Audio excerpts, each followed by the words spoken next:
Ipinapakita ng kwento ang ating pangunahing karakter na si Reggie Toma, isang adult na ang bisyo ay ang paglalaro ng mga video game at habang siya ay naglalaro, pumasok ang kanyang ina sa kanyang kwarto at pinagalitan siya dahil sa sobrang pag-iingay. Pinapagalitan siya nito dahil puro laro lang ang inaatupag niya at hindi naghahanap ng bagong trabaho, lalo na't 2 taon na ang lumipas mula nang iwan niya ang huli niyang trabaho at medyo nag-aalala, tinanong siya ng kanyang ina kung wala na ba siyang interes na magturo. Aminado siyang alam niya kung gaano iyon kahirap noon, pero sinabi niya ito dahil nag-aalala siya para sa kanya at nang makita niyang hindi sumasagot si Reggie at nananatiling tahimik, umalis na lamang ang kanyang ina. Dahil dito ay nagsimulang maghanap ng trabaho ang ating bida na hindi niya kailangang makisalamuha sa kahit sino. Sa kanyang paghahanap ay nakakita siya ng isang anunsyo na nag-aalok ng trabaho sa isang tahimik at nakaka-relax na kapaligiran sa kabundukan.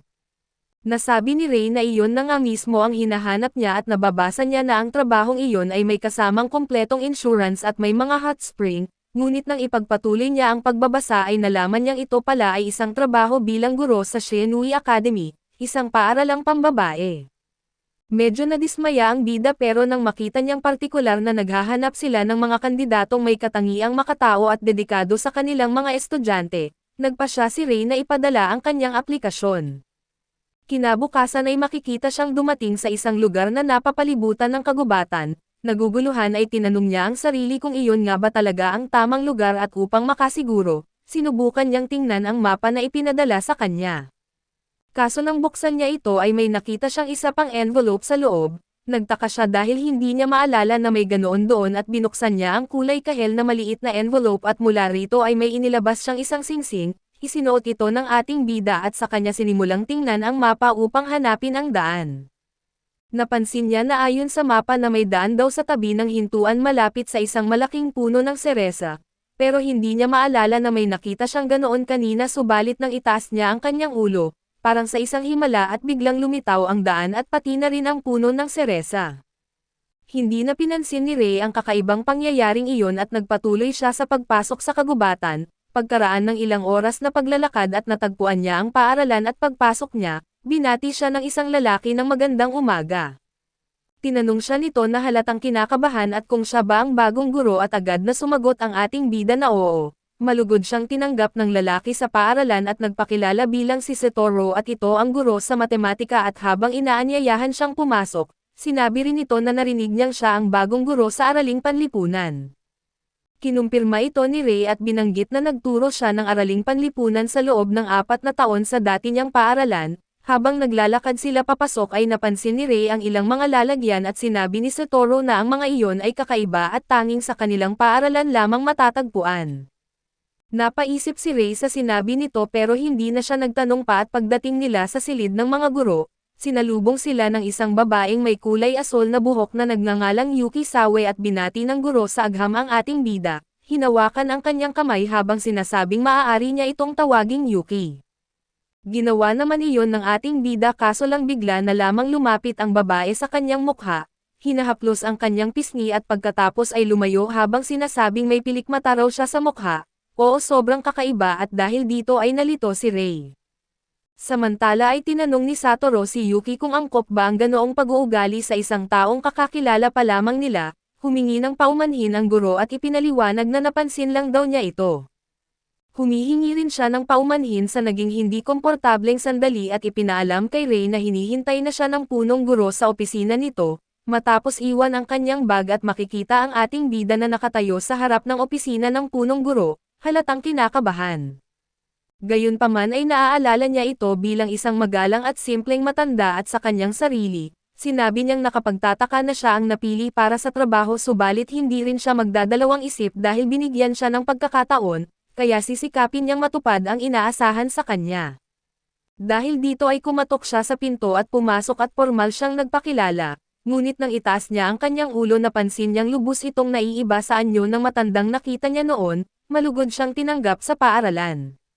Sa gulat ay tinanong ni Ray kung sino ang matandang iyon at nagpakilala ang lalaki bilang si Kar Azuma, ang punong guro ng lugar na iyon at hindi naniwala ang ating bida at iginiit na makita ang matandang nakita niya kanina, inihayag ni Kar Azuma na iyon ay isang pagbabalat kayo lamang. Nang hindi pa rin maintindihan ni Ray, Ipinaliwanag niya na upang malaman kung aling mga tao ang angkop para sa paaralang iyon, gumagamit sila ng isang mahika na nagpapakita sa kanya bilang isang gwapo at elegante na lalaki. Subalit sinabi niya na hindi na aktibo ang ilusyon na iyon at dagdag pa niya, may katulad ding mahika na nagpoprotekta sa paaralang iyon at pumipigil sa iba na matagpuan ito at gayunpaman, ang singsing na suot niya ay may hiyas na nagpapawalang bisa sa ilusyon kaya't naunawaan niya kung bakit niya nakita ang daan. Ipinaliwanag ni Carl Azuma na sa paaralang iyon ay may iba't ibang uri ng kakaibang estudyante, kaya kinakailangan ang maraming pagbabalat kayo na sa madaling salita. Sinabi ni Carl Azuma na ang kanyang mga estudyante ay hindi tao at sila ay mga pusa, dragon, elf, sirena at iba pa. Umiiral ang paaralang iyon upang turuan ang mga nilalang na hindi tao tungkol sa likas na pagiging tao. Idinagdag pa niya na may kani-kanyang dahilan ang kanyang mga estudyante kung bakit nais nilang maging tao, ngunit hindi madaling makamit iyon. Dahil dito ay mas mabigat ang responsibilidad ng mga guro na gumagabay sa kanila kumpara sa mga guro sa karaniwang paaralan. Matapos sabihin ito ay tinawag niya ang ating bida sa kanyang pangalan at tinanong kung nais ba nitong magturo sa kanyang paaralan.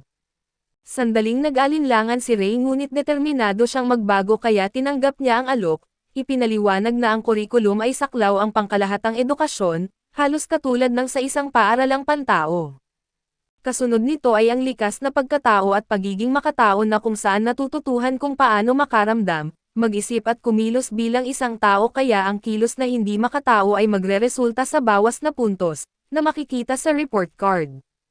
Mayroon ding asignaturang kasanayang panlipunan at relasyon at dito itinuturo kung paano makipag-usap, makipagtulungan at magpakita ng empatiya sa iba at ang pundasyon ng ugnayang pantao, ito ay sinusuri ng kapwa estudyante.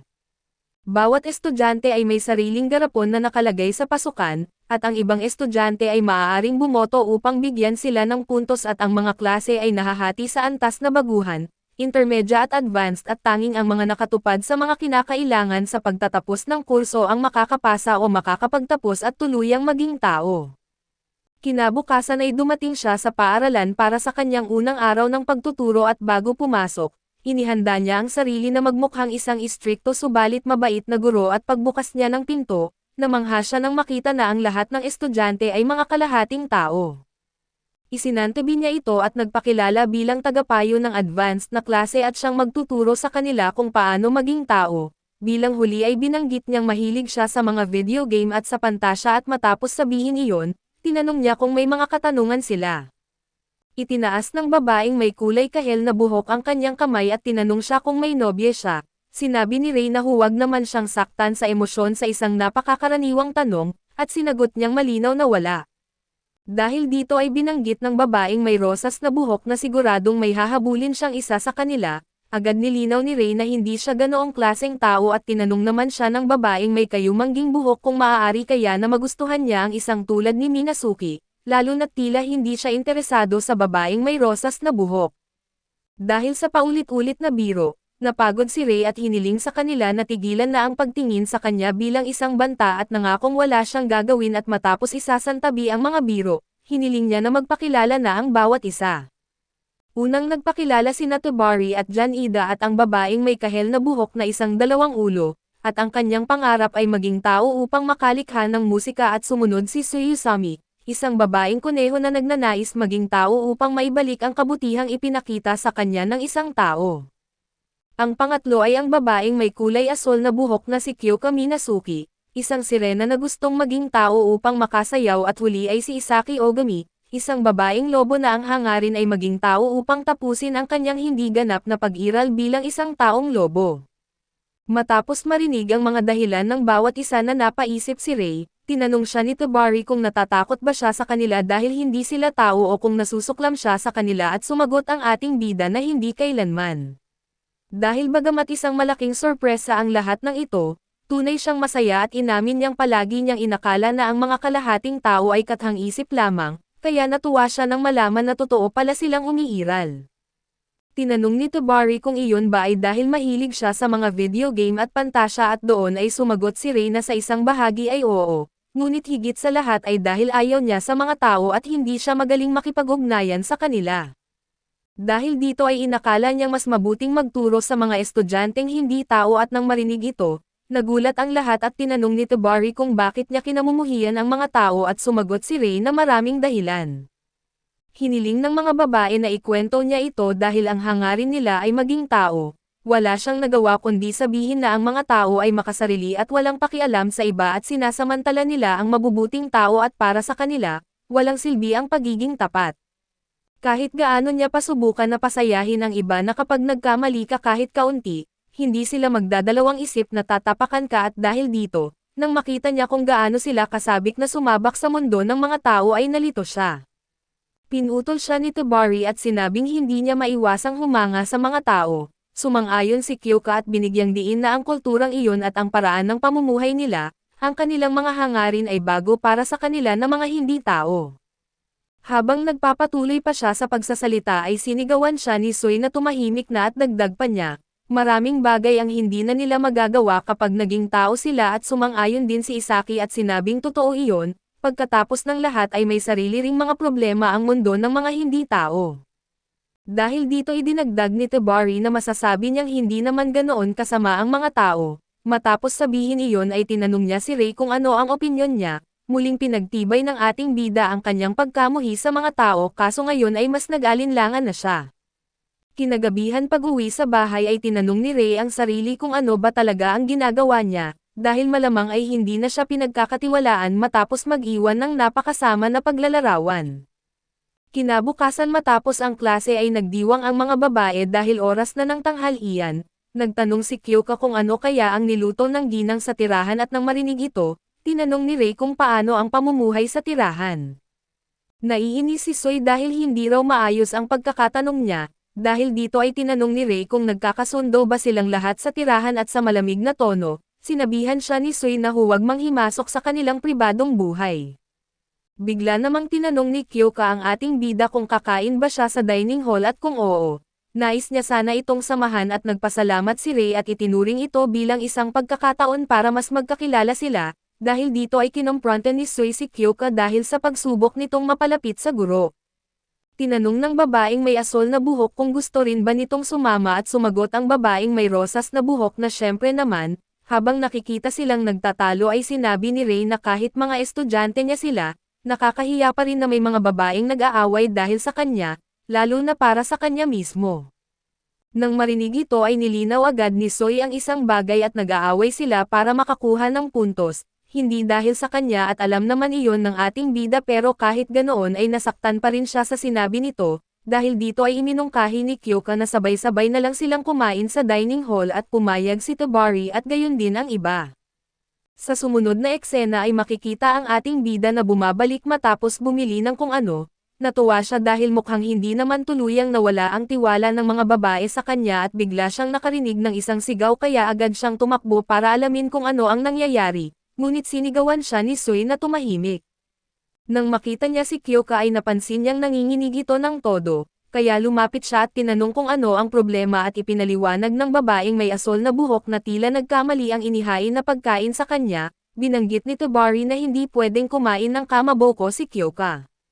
Kinumpirma ito ng babaeng may asol na buhok dahil isa siyang sirena. Hindi talaga niya gusto ang isda at mga pagkaing dagat at natutunan lang niyang tiisin ang inihaw na isda at sashimi, pero para sa kanya ay masyadong malupit ang kamaboko. Naintindihan ito ni Ray dahil ginagawa nga naman iyon sa pamamagitan ng pagigiling ng isda, nang marinig ito ay lalo pang nanginginig ang babaeng may asol na buhok at sinisita ni Sui si Ray dahil sa pananakot sa kanya, kaya humingi siya ng paumanhin. Naisip ni Kyoka kung ano ang gagawin dahil masama ang pakiramdam niya na mag-iwan ng tira mula sa pagkaing inihanda ng may pagmamahal, mag-aalok sana si Ray na ipagpalit ang kanyang pagkain, ngunit naunahan siya ni Isaki at nagpasalamat si Kyoka at tinawag siyang bayani. Inalok ni Isaki ng omelet si Kyoka at isinubo pa ito at nagulat si Ray nang makita na ginagawa pala iyon sa totoong buhay at napaisip kung normal ba iyon sa isang paaralang pambabae. Bigla na naman sumigaw si Kyoka dahil ngayon ay tungkol naman sa Shakua. Dahil dito ay isinakripisyo ni Ray ang sarili at agad itong kinain subalit aksidente siyang nabulunan, nang aabutin na niya ang tsaa ay inagaw ito ni Tebari sa kanyang kamay at kinausap ang mga babae tungkol sa ilang kaugnay na kaugalian. Hindi na nakatiis si Ray at sinigawan silang ibalik ang baso at nang makalabas sa panganib, May ginhawang sinabi niyang muntik na siyang mapahamak at bigla namang nagpasalamat si Kyoka sa kanya dahil sa pagsugal ng buhay upang iligtas siya. Pinuri rin siya ng ibang mga babae at ipinahayag ang galing niya pero agad siyang ibinababa ni Soy sa ulap. Ngumiti na lamang ang ating bida at habang pinapanood silang mag-usap, naisip niyang baka kaya nga niyang magtrabaho sa lugar na iyon.